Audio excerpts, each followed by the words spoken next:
सुन, तेरे वाले बेटे को बुला। महिला की आवाज में एक अजीब सी गंभीरता थी। उसके चेहरे पर हल्की मुस्कान थी, लेकिन आंखों में कुछ ऐसा छिपा था जिसे कोई समझ नहीं पा रहा था।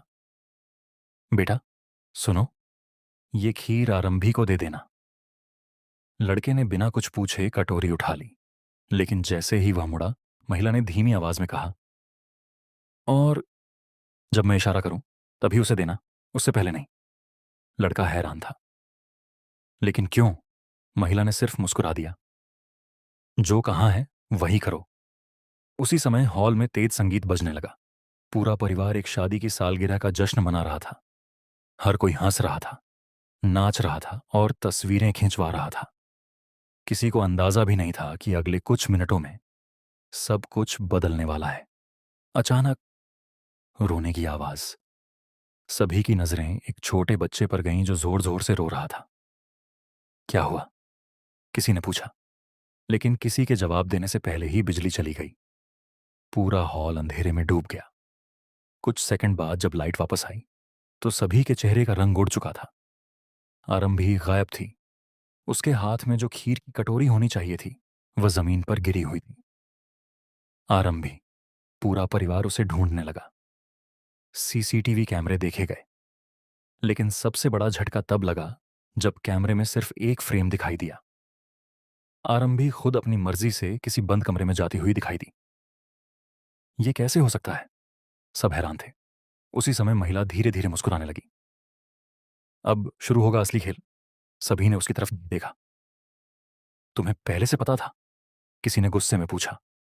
महिला ने शांत स्वर में कहा, जो होने वाला है वो पिछले 25 साल पहले शुरू हो चुका था।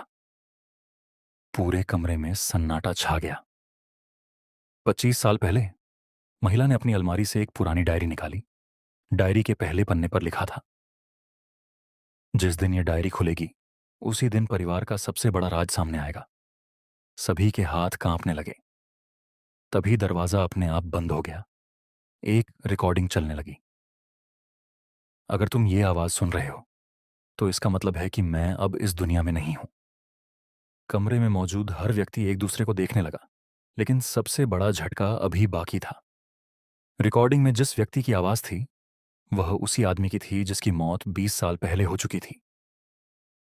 ये ये नामुमकिन है। तभी पीछे से किसी ने ताली बजाई। सबने मुड़कर देखा।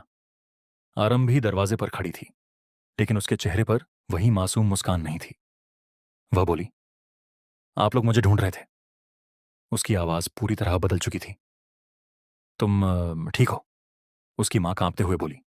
आरंभी हंसने लगी। मैं आरंभी नहीं हूं। कमरे में मौजूद सभी लोगों के पैरों तले जमीन खिसक गई। तो तुम कौन हो? उसने डायरी का आखिरी पन्ना खोला। वहां परिवार के सभी लोगों की तस्वीरें थीं, लेकिन एक तस्वीर पर लाल रंग से बड़ा सा क्रॉस बना हुआ था। वह तस्वीर उसी महिला की थी जिसने खीर दी थी। महिला घबरा गई। ये किसने किया? आरंभी ने धीरे से कहा, जिसे तुमने कभी वापस आने का मौका नहीं दिया। इतना सुनते ही महिला के हाथ से डायरी गिर गई। अचानक पूरे घर में लगी घड़ियां एक साथ रुक गईं। समय ठीक 11:11 पर ठहर गया। उसी क्षण बाहर तेज बारिश शुरू हो गई। दरवाजे पर किसी ने दस्तक दी। एक, दो, तीन। लेकिन जब दरवाजा खोला गया वहां कोई नहीं था। सिर्फ एक छोटा सा डिब्बा रखा था। उसके ऊपर लिखा था, सच खोलोगे तो कोई जिंदा नहीं बचेगा। परिवार के सभी लोग एक दूसरे को देखने लगे। किसी को समझ नहीं आ रहा था कि यह किसी की साजिश है, पुराना बदला है, या कुछ ऐसा जिसे विज्ञान भी समझा नहीं सकता।